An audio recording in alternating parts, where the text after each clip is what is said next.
After posting my video on game design books I enjoy, I received a comment on the video and a couple of emails to the channel asking about this book, Pathfinder Second Edition Game Mastery Guide, and whether I would do a video on it. And I'm happy to present it here because it offers excellent resources for, well, obviously just for GMs in general, but for the soloist too. So what I'm going to do in this video is a bit of a flip through, but also focusing in on some discussion of different sections of this book as we look at the table of contents here to talk about it in the context of what the soloist can glean from it, and then for any GMs out there who are running games, just a look inside and discussion of some of the interesting material here as we look at the credits along the left-hand side here. I'll be giving you this kind of overview for some of it, but then focusing in specifically on some sections as I discuss them so you can get a little bit of a better look into what is going on here. And the introduction, as we might expect, is going to be an overview, pretty good introduction to role-playing and GMing for people who are just starting out, and the explaining what the role of the GM is going to be, and talking about things like pacing and consequences and character building and sort of how that all fits together in a game. One of the recurring themes in the book here is a layering. The way the information is presented, there's a kind of layering of presentation. So it's going to give you a little bit of a summary of what's going on in the section or the area, and I like that.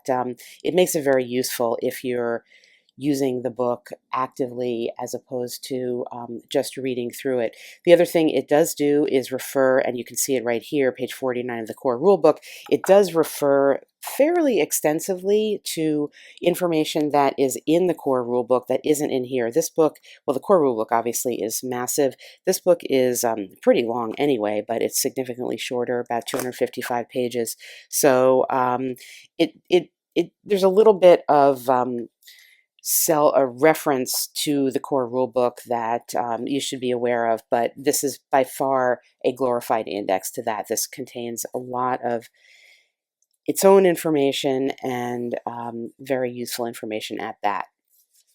In terms of the thinking about this from the solo perspective, I think it opens up ideas about different angles that you can take in what you're doing, such that if you're doing combat, it gives you the concept of, well, you can move from combat to, say, a social encounter and what that might mean. And there's more information on this later on, which we'll talk about.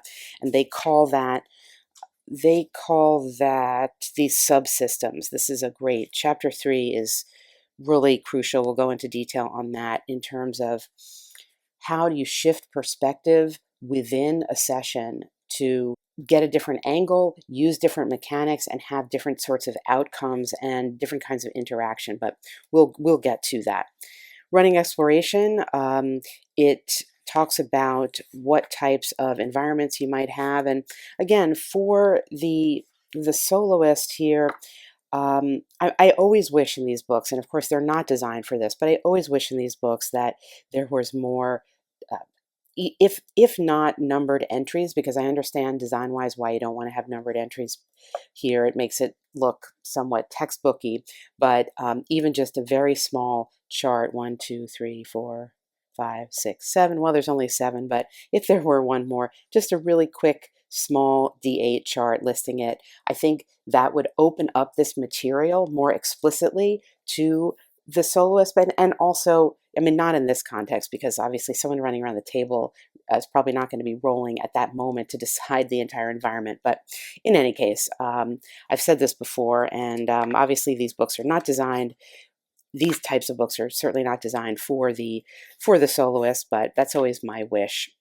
Downtime is something that if you're running a campaign, of course, on your own, that could be a rich way of developing character backstory and interaction. It's not something that, frankly, I do myself because I'm basically doing one-off adventures, but the concepts of this are interesting, and I've often thought of beginning a session, showing a downtime, and then bringing those characters in, because it's a way of giving a backstory that is mechanically developed and rather than narratively developed, and that could be interesting. So you have there's a lot of these types of lists. Again, they're not numbered. There's a couple of random tables in the back, or a couple of these lists that are numbered, but for the most part, I do need to say that the material in here is not numbered. So if you want to use it to roll on, you'll have to figure out a way to do that yourself.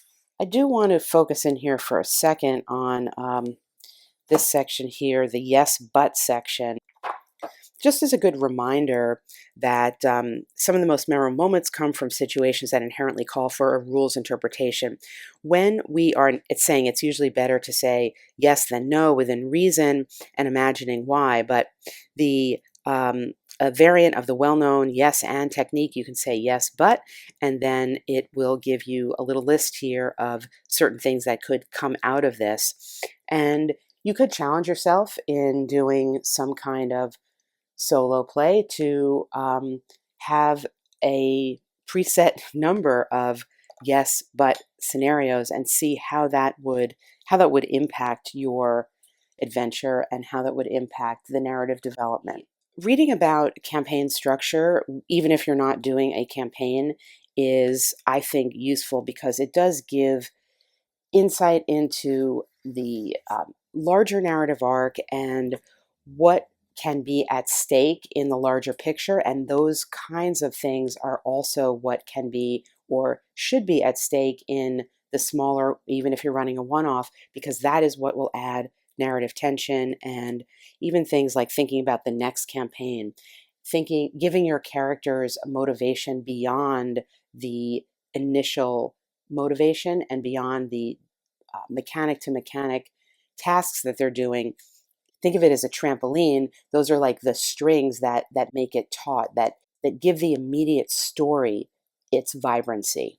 Having something pulling it forward that is going to maybe not even actually happen, but is the suggestion of something that could happen. Moving into adventure design, talking about motivations and variants and different styles. And I think this is something we have dungeon crawl sort of like the default, and I'm about to do a DIY video on that. Gritty adventure, high adventure, horror. While you may not, whether you're running a Pathfinder or not, the concepts here are extremely useful just as reading material for any GM, and especially someone who's doing something solo, to think about, what would I do if my entire session, if my entire adventure was something that fell into this category of high adventure? What does that actually mean? How would that impact not only the rule set that I chose, but what was happening within what I was doing? What was I trying to have happen? We have also ideas of different types of threats, and the concept of not having a threat just simply be, say, a monster showing up, or even simply being an evil NPC showing up, but these larger ideas of corruption, devastation, extremism, really putting these things in your mind as story arcs, as background, as a little bit of world building that you might do to imbue your own work with that flavor. And it just takes a few, whether you're a GM at the table or you are doing this for yourself, it just takes a few kind of thematic sketches to give that feel, and it can really impact the session, and it can make things feel very different than what a just flavorless kind of backgroundless session would be, that turns into like a generic, well, here we show up at this random dungeon and here we are. On the encounter design section, again, talking about variety, difficulty, theme, complexity, weather, motivations of the enemy, and spending some time thinking about that. what it might be. Hazards, we're going to talk about. There's a bigger section here that we'll look at more in more detail. Time pressure, this is something I talked about in another video on timekeeping, that using the mechanic of some external time pressure, whatever it might be. It could be if you're trying to pick a lock before the water is rising. That's like a kind of obvious one, but any type of time pressure can add urgency to what you're doing, and with that urgency, can add narrative interest. And ultimately, that's what we're going for here. Chapter 2, tools. This is terrific. While the core rulebook provides all the tools you need to be a game master, you may want resources to create original game content, whether it be new items, unique creatures, or a sprawling new world for adventurers to explore. There's a discussion here of building versus modifying, and it goes through the book, and in this section tells you exactly all the tools that they're giving you to do building. You can build creatures and hazards. We're going to look at this a little more closely. Items, item quirks, intelligent items, cursed items, relics, artifacts. All of this is incredibly rich, because as we are doing solo sessions, this is actually part of the session. This is not something that we would be doing, say, before the gaming started. It would be part of the gaming. And to think about this as an aspect of the gaming is something that I think typically we don't always do. And my plan in the forthcoming dungeon crawl video that I'm working on is to actually have the treasures and things or items be sort of built as they are discovered, so that there's just going to be a generic treasure, and then go to, I think I'll probably use the Pathfinder, the second edition rule book, though I'm not going to be using Pathfinder for that rule set, and show how you can bring in the building aspect to an actual session. And this book, and as well as some of the information in the core rulebook here, is just one way that you can do it. So starting with building creatures, and depending on how long this video goes, I may try to have time to quickly build a creature. I will say I'm guilty of not typically building creatures, as we take a look here at some art that is representative of some creature that you wouldn't necessarily have a name for. It starts with developing the concept and telling you the larger picture of what it might be.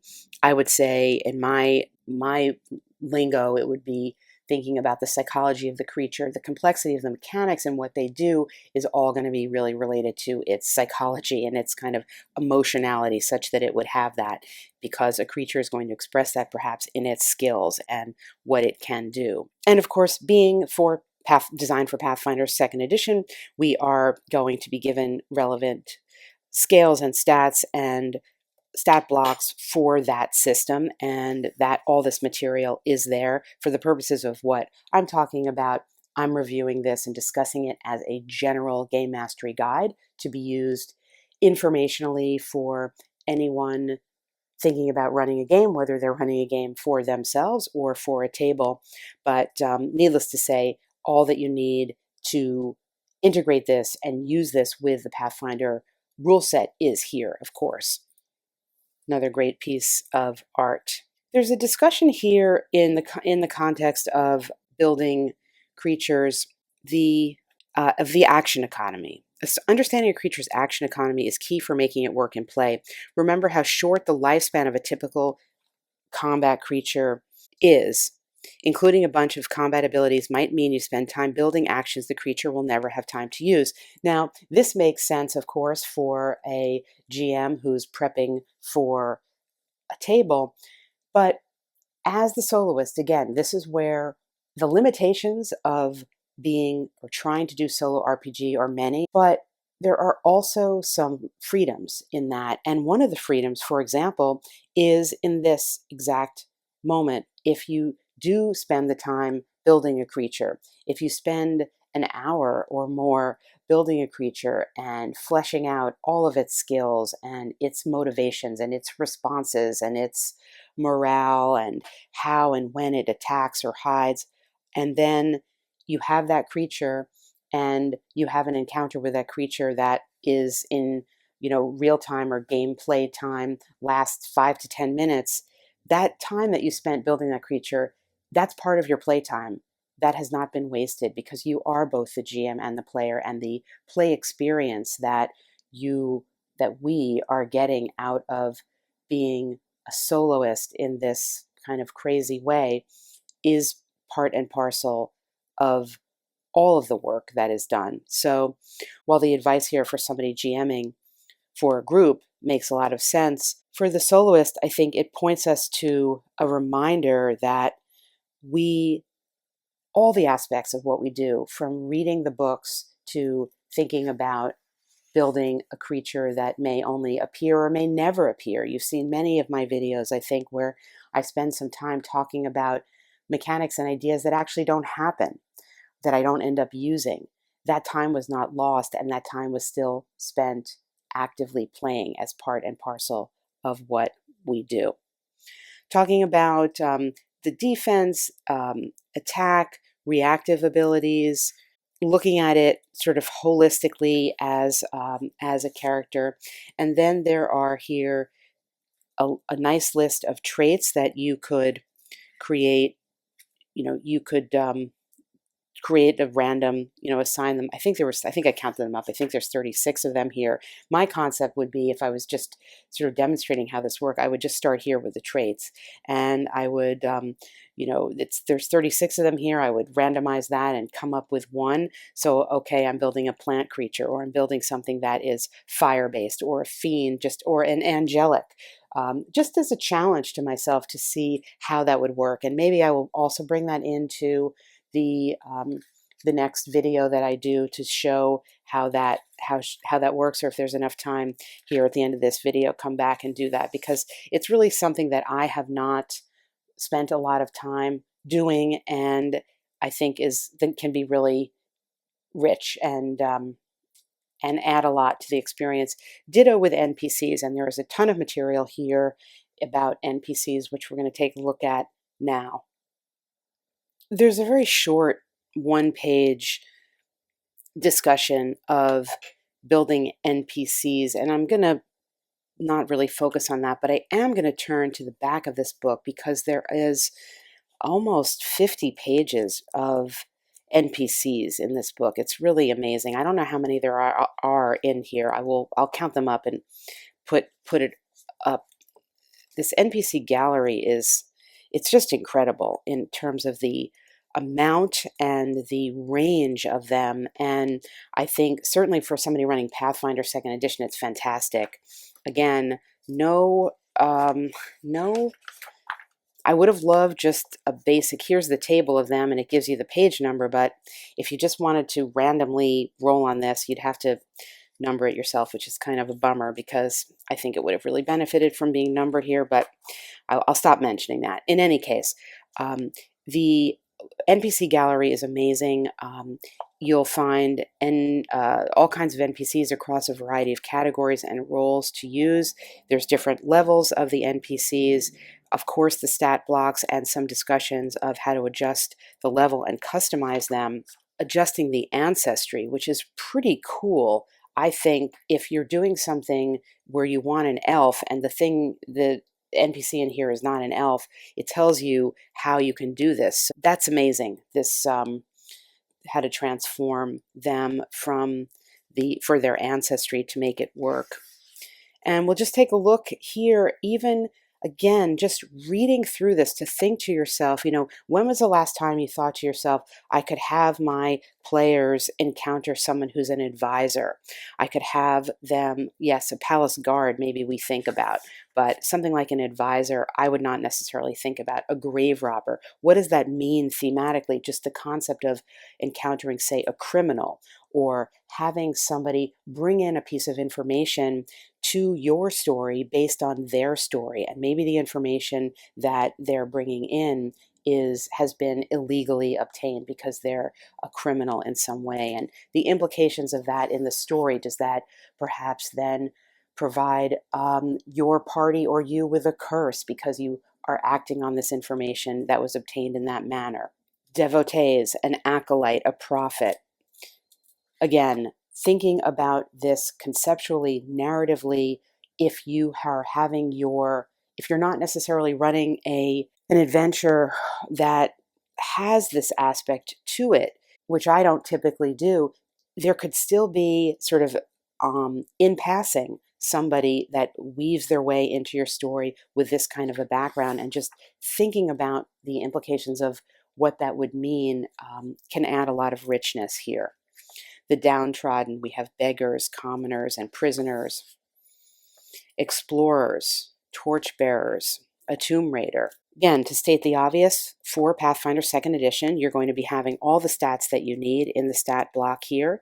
And for somebody just reading this, not necessarily running Pathfinder, the description, the narrative description, can give just in a few sentences an insight into how you could create an NPC that has this kind of flavor for them. And I've done a video on NPCs in solo play because I do think it's very challenging. That's one of the moments, at least for me, of challenge in that. And it sort of forces you to face, no pun intended, face the fact that there's no other face there when you're playing. There's no other person there, or there's no other actual characters there, or somebody that's creating that character. But here, with the wealth of range of types of people, I think it really does spark the imagination. We have foresters here, poachers and hunters and trackers, a range of healers, the apothecary, a physician, a plague doctor. Probably use this plague doctor right now. Laborers, gravedigger, magistrates, judges, tax collectors, harbor masters. Now again, is all this going to fit in? No. But just the concept of it, just even, I think, stretching your mind to think about the larger organization of the world in which you're operating, even if you're not doing world building, can you put into what you're doing just a snippet of something, a snippet of an idea or a rule or a roadblock that comes from the outside world, that gives a glimpse into the outside world? I think thinking about having this richness of material in this NPC gallery can help you think about possibly ways to do that that would be enriching the session. Mercenaries, a mage for hire. I think hirelings is also something that I am guilty of not necessarily using enough, because that can be so easily randomized and create a little narrative tweak to where you're going with something, because it brings in just a totally new element, and somebody that may enter and exit without breaking the narrative, but imbue it when they're there with something that's a little bit different than what you've been doing. We have a whole bunch of mystics here, various types of mystics.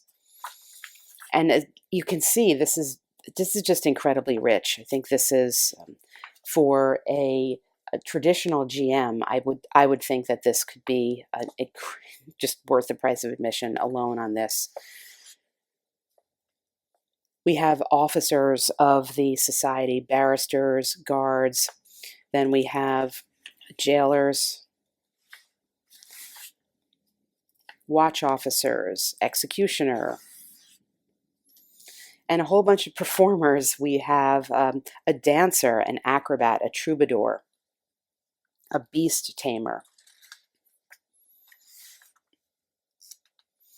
And then we have the people who might be in the traditional tavern or pub that you're starting out in, a barkeep, an innkeeper. We have scholars, librarians, teachers. I've definitely put some academics in some of my videos. They tend to be more in the horror genre than fantasy, the Cthulhu-esque rule sets that I've played with, but they could certainly appear in many other settings.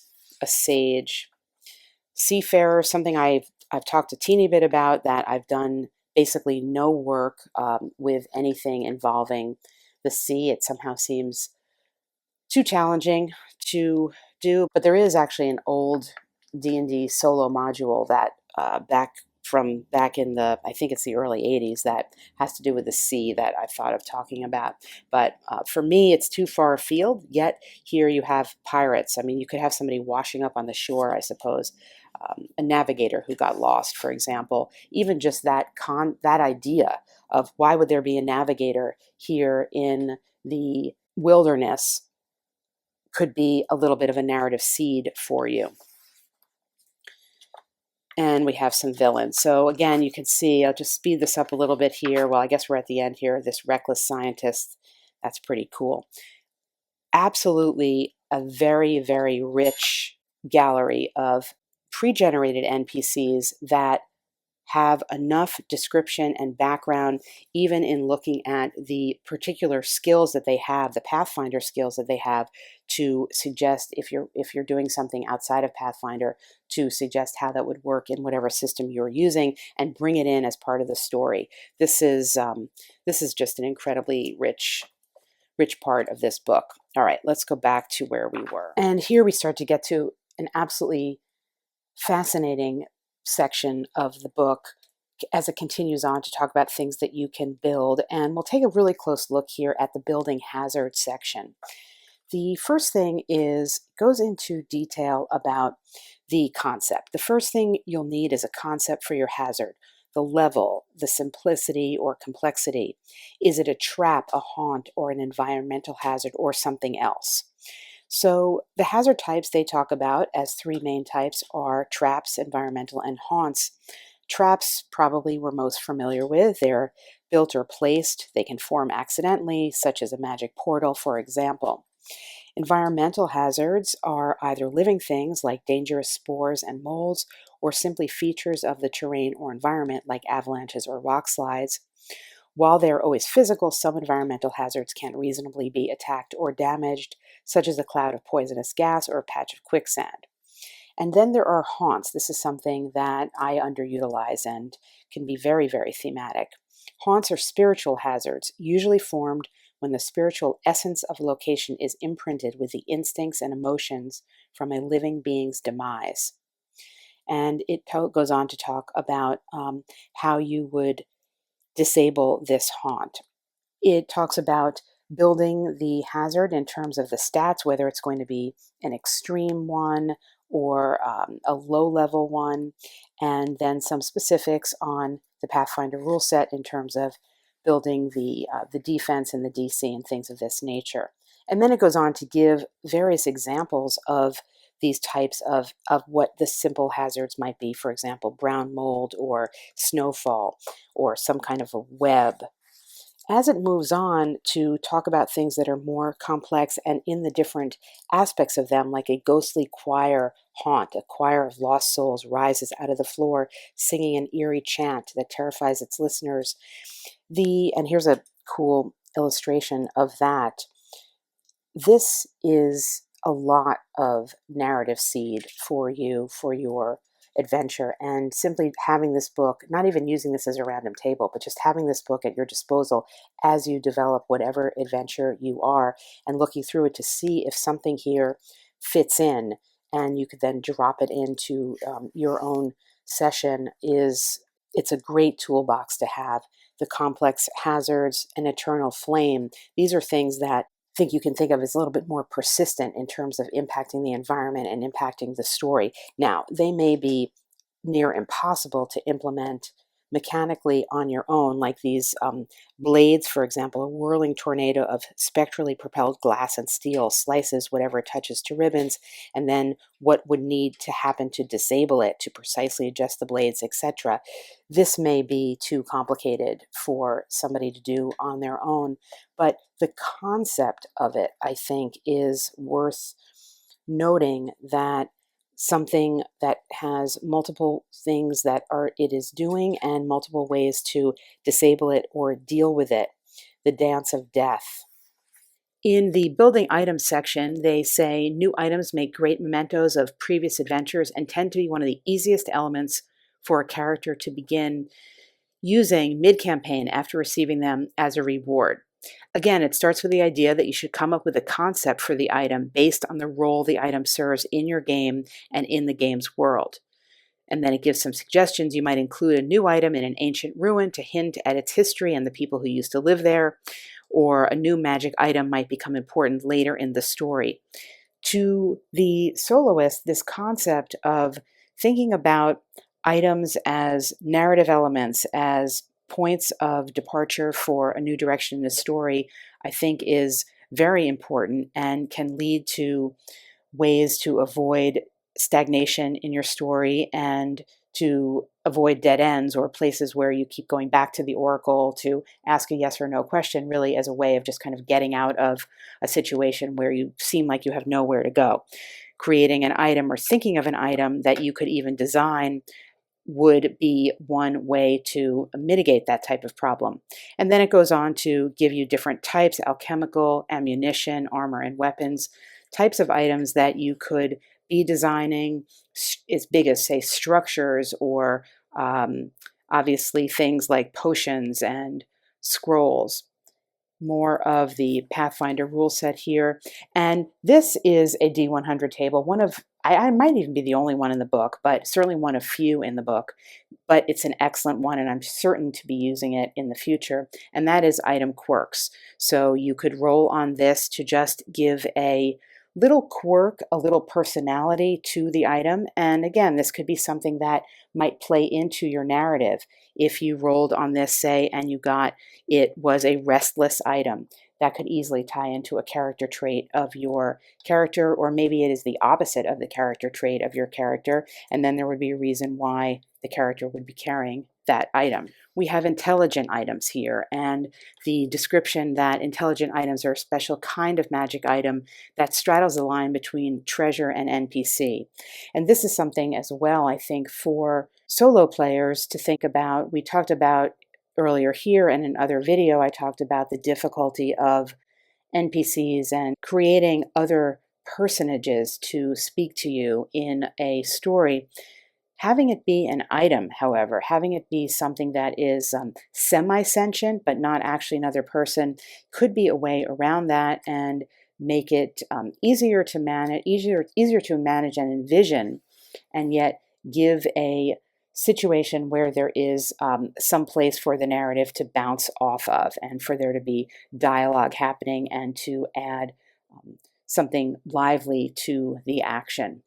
We have the suggestion of various curses that could be on the items. Also, then we get to relics. Relics begin as a simple item called a relic seed, which is little more than a functional item with a minor magical effect associated with it. As the owner of the relic grows in power, so does the relic. It develops gifts, which are new magical abilities and activations. These abilities might be themed to the relic, the character, or the nature of the campaign. The concept of relics and of items that change with the character and grow with the character, it's almost like having another member of your party, or as it says, as the book says, a sort of almost NPC.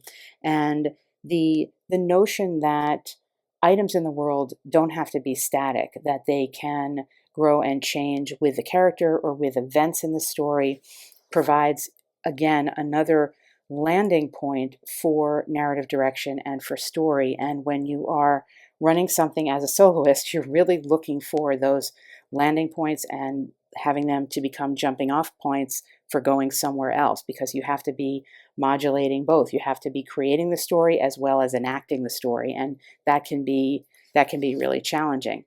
The ideas in this particular section, I think, would go a long way to taking you out of some of that type of narrative stagnation. We have artifacts, which are described as powerful weapons created in antiquity, carrying the hopes of an entire people, and some instruction on creating artifacts mechanically. An artifact functions in the game just like any other item, only the scope of its abilities is different. They can do things that normal items cannot. And again, it says when you're making an artifact, start by defining its role in the story. So the very basis for the description of everything in here has to do with its place, its role in a story, and how it fits together in the puzzle piece that is a story. And this is why reading this material, even if you're not going to do all of these things or bring all of these things into your adventure or your campaign, is really useful because it puts the ideas in your mind. There are some tables here, some more D100 tables here for various types of gems and art objects, and you could actually work backwards if you wanted to, say, starting on the major art object table or any of these tables, giving it a roll, coming up with a crystallized dragon heart, and then working backward to create it into a living item. Maybe it's a dragon heart that has a curse, a history, maybe it has a skill that it can do. So if you're looking for a starting point to create an item, some of these tables may become those places, even though they're later in the chapter than the other tools that are offered. More on afflictions and curses and these diseases, drugs. These can all be very suggestive things for your campaign. The last section of this chapter on tools is one that I'm going to just gloss over a little bit. It is probably exceedingly useful for GMs actually running Pathfinder games, and that is how to build the world. For a soloist or somebody not running the game, I think it's interesting in terms of the layers of things it has you thinking about. They may not come into play so much in your solo adventure. Now, some people may spend a lot of time world building as a soloist, and that might be the majority of what they do. I'm not one of those people, so in my way of playing, it would come in last. But nevertheless, it's interesting to think about what a design approach could be for the world, and the discussion here is of use to thinking about how decisions are made in terms of what details are put in or what details are left out, and even the level of granularity that you bring to any kind of element that's in your campaign or your adventure. Talking about planetary basics, environment, doing some mapping, and it's a fairly detailed look into aspects of what a world would be, religion, how to put this in, how to even approach the concept of it, cosmology, how those two things would relate to each other. It's very comprehensive, talking about nations and giving stat block suggestions to nations and settlements and different planes even of the world. The next chapter of the book, Chapter 3, Subsystems, is perhaps the most useful and really fantastic. When your game goes into uncharted territory or you want to emphasize an element of gameplay that usually gets overlooked or condensed into a single check, you can use a subsystem. As the name implies, subsystems are extensions of the main rule system that allow you to explore a particular topic or style of play at your table. And it is listing the various subsystems that will be discussed, and we'll look at some of them.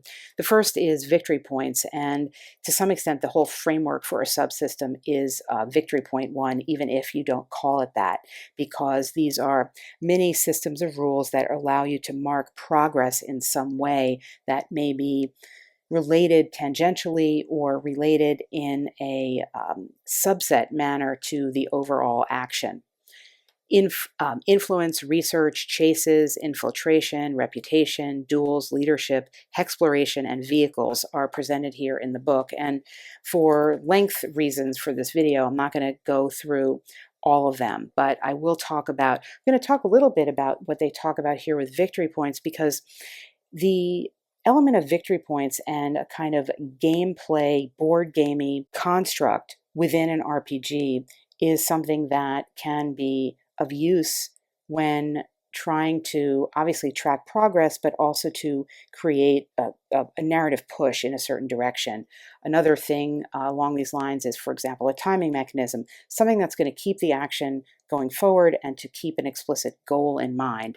So there is an interesting discussion here on what victory points can mean and how to create them and how to assign them to various obstacles that the party may encounter here, and then what the rewards could be, or a type of reward system that you could develop as a result. Influence here, this is in essence sort of like social combat or social encounter.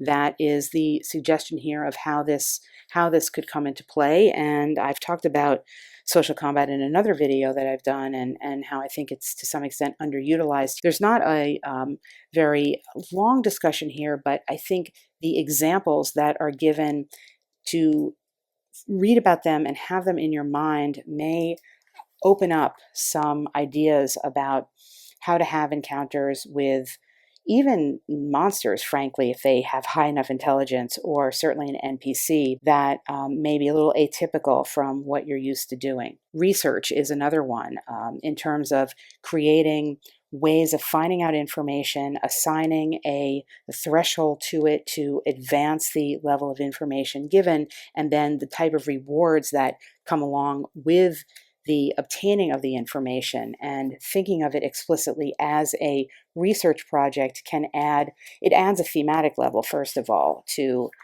something. And it needn't be necessarily something explicitly in an academic or a library setting. It could be out in the wilderness, even trying to research the remnants of a civilization or a ruin that was found.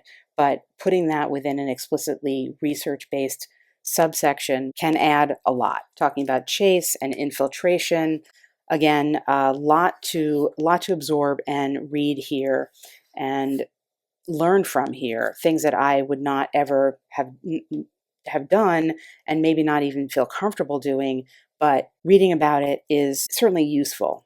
Leadership, exploration. I've talked about this too in a video I did on wilderness, and this is particularly useful in terms of talking about how to design a exploration map, how to sort of do encounters.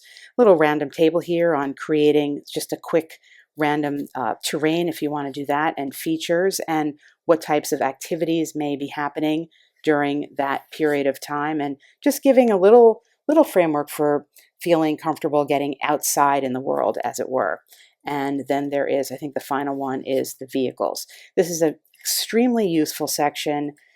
As I said, even if you're not actually using any of these things in here, the simple idea of understanding how different frameworks can come into play during different segments of an adventure, or certainly over a campaign, is akin to understanding that there are different ways to tell a story, that the pacing can change during the course of an adventure, or certainly of a campaign, and the what's at stake can also change, and all of that leads to a livelier story. Chapter 4 is on variant rules, and I'm going to just read you, for those of you who are doing Pathfinder, to get a sense of what's in here, but not go into detail on this. Contained in this chapter are ability score variants, alternate ability score system, alignment variants, deep backgrounds. Replace simply selecting a background with a series of steps that flesh out more of the character's backstory. Maybe we'll take a look at that. Feats and features shows how to build characters who gain feats and class features in different ways. Level 0 characters. Magic item variants contains rules deconstructing the magic item bonuses, allowing you to progress them automatically or via craftsmanship. Proficiency without level changes the fundamental math of the proficiency system to tell stories where being outnumbered by weaker foes remains a challenge, and high-level characters are less superhuman. Skill points and stamina. Let's take a look here at the deep backgrounds to see what use this may be. It sounds potentially useful. This replaces step 4 of the character creation and gives some suggestions of how to choose a family background, family size, a homeland. There is a D20 table here for that. This could be useful for somebody outside of the system and certainly within the system. Gives you another D20 table for a major childhood event, an influential associate. Actually, there's lots of tables here. Inspiring relationship, a challenging relationship. This looks potentially very useful. Again, you could simply take one of these tables and decide you're going to roll on it and assign one of these randomly to your characters, much in the way that I recommend giving a character, say, a trinket, a random, just small item. You could give them just one random childhood event, say, robbed, your family's possessions were stolen, and you vowed to catch the next burglar in the act.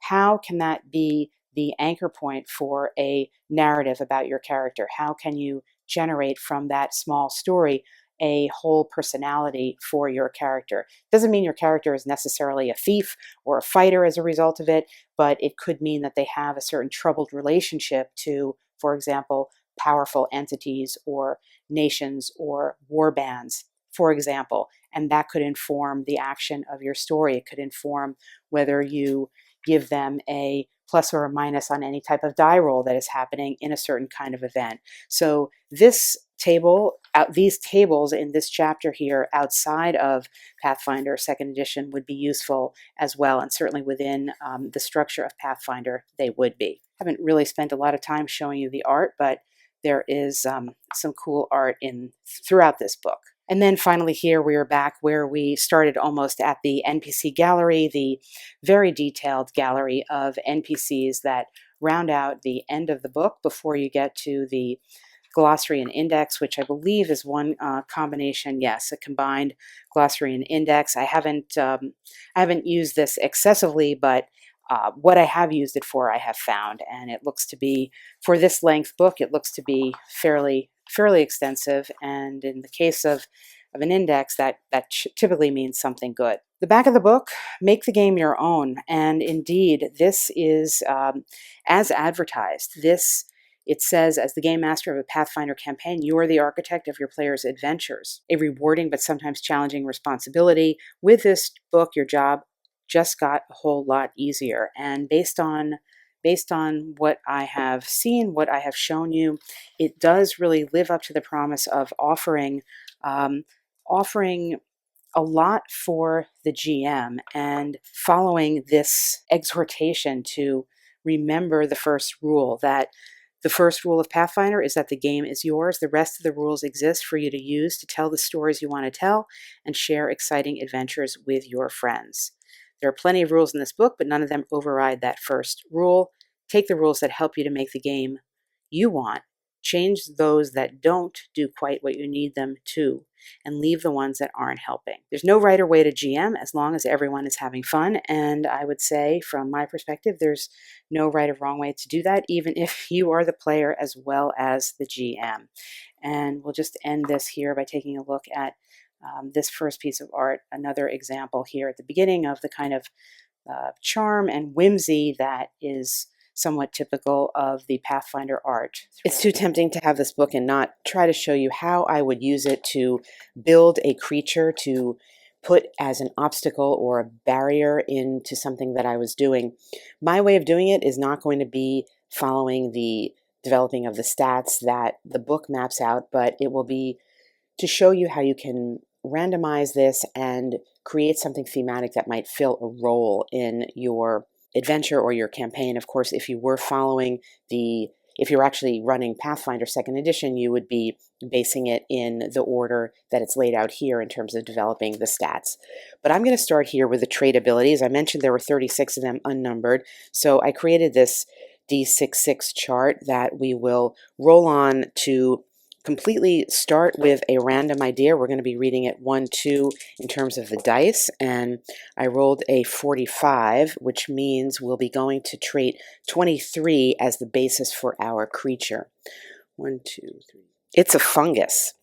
We will be having a fungus. It's without minds, and it has the mindless trait. It is sometimes slashing or fire. Okay, so the basis for whatever this thing is a fungus, and we will make a note of that. To give a characteristic for this, we're going to go to the cursed items and then the item curses. There's 24 of them in total, and we're going to roll and just pick up something randomly to see. That would be the second thing. Bag of weasels. It says here, this item appears to be and functions as a type 1 bag of holding until you try to retrieve an item from the bag. When you do, you retrieve something as normal. Otherwise, you're transformed into a weasel, basically transformed into a giant rat. For this, putting this together with my fungus, what I would say is, let's write this down, bag of weasels. And we have one more thing we're going to do here, which is to turn to the relics section and look here at a fungus. There's death gifts, fire gifts, thought I saw life gifts. There's somewhere here, there's plant gifts, 5. There's 5 of the plant gifts, so we'll just do a d6 roll and re-roll on that 6. 1. Apothecary's Garden. All right, let's see what that is. Your relic grows potent natural medicines. Each night, 2 medicinal herbs grow from your relic. A living creature that consumes an herb regains hit points. Okay. So what this says to me here with the base fungus, bag of weasels, and the apothecary garden, these are contradictory characteristics. What this says to me here, if I was placing this as an obstacle, it would be, let's say, for example, we were even in a, if we could be inside in a dungeon, we could be in a room that has mold spores and fungus growing, or of course we could be outside and having this as an encounter that the party was coming upon. It would be something that would be variable. It would be either positive or negative, and then I would further develop into the story what triggered it, what triggered the positive impact of the healing, or what triggered a negative impact. I could continue on with this theme of something turning into weasels, or put it, more likely into what would work with my story that I was developing. But what you get here is the concept of something fungal, something natural that is reactive in maybe even in an intelligent way to the party, and then you would need to figure out what triggered it either way, or what could save you from the negative impact if indeed the negative impact had been triggered. So that's a brief example of how you could very, very easily take from here the suggestion of a basic form or obstacle or creature and the aspects of it. And of course, a different type of roll is going to bring you to something completely different here. That's a 24. That's going to bring us to the 10th item, the 10th trait. 1, 2. This is something celestial. So we would have a celestial type of creature. That would be our base characteristic, or our foundation for the creature. And we could start and go, say, to the relics section here. I think there was celestial gifts here. So we have some suggestions here for celestial gifts. We have even 6. Number 6 is this a grand gift. So we roll here, and we have a divine retribution here. This relic is a weapon. Drawing upon divine fury, you single out a target that damaged you or an ally within the past round and fill your relic with divine vengeance against them. Make a strike against that foe, dealing an additional damage die on a hit. If the target is evil, it is also enfeebled until the start of your next turn. So now we're developing a celestial. Would it be a beast? Would it be a form? A celestial being of some sort that has some past history of relationship to one of our party, all of our party, wherein they would be enacting divine retribution against us when we encountered them. And if this were the case, if I was actually in the midst of a story here, I would be able to tie that in somehow to things that have already happened in the story, or perhaps to the environment in which this creature exists. Or, starting with this creature, I could then create an environment for it and have my party going to that environment or encountering that environment. Again, I could also add a further curse to that here. 22 with my little chart, that's going to be the 8th thing in this list. 1, 2, 3. A necklace of strangulation. So this is obviously a specific item here, but I'm reading it for suggestions. So this beautiful necklace appears to be a magical item, such as a necklace of fireballs or a pendant of the occult. When invested, it magically locks in place suspiciously tightly and fuses you. So here, this celestial being with a specific vengeance toward, say, one party member could then use this necklace of strangulation against that party member. That would be a specific type of weapon used against that particular character. And then you, if I were doing this, would be finding something in my existing story to go to link it all together. Why is there this connection? Where did it come from? How did this particular necklace, factor into the prior relationship between this celestial being and my character? The last thing I want to do is just show you how to build a quick item that you can give to your character at the outset to add a little personality, perhaps a suggestion of some type of background that they had, or maybe the suggestion of something that might happen in the future. There are 14, I think there's 12 or 14 item types, and based on my little chart here, oh, that's the first one. So it's going to be alchemical. It's a consumable, and they tend to be on the weaker end of their level. Could be a bomb, or it could be an elixir. You could decide that, and then we would give it some type of quirk, and this is a D100 table, so in this case it would be a 76. It would be an adhesive, stick slightly to any surface. So your character could be carrying some type of elixir or potion or something that was maybe just a one-time use with a minor impact thing that would stick to a surface, and you could further differentiate that if you gave that item, for example, to the barbarian versus the cleric versus a thief, what the actual use of it would be.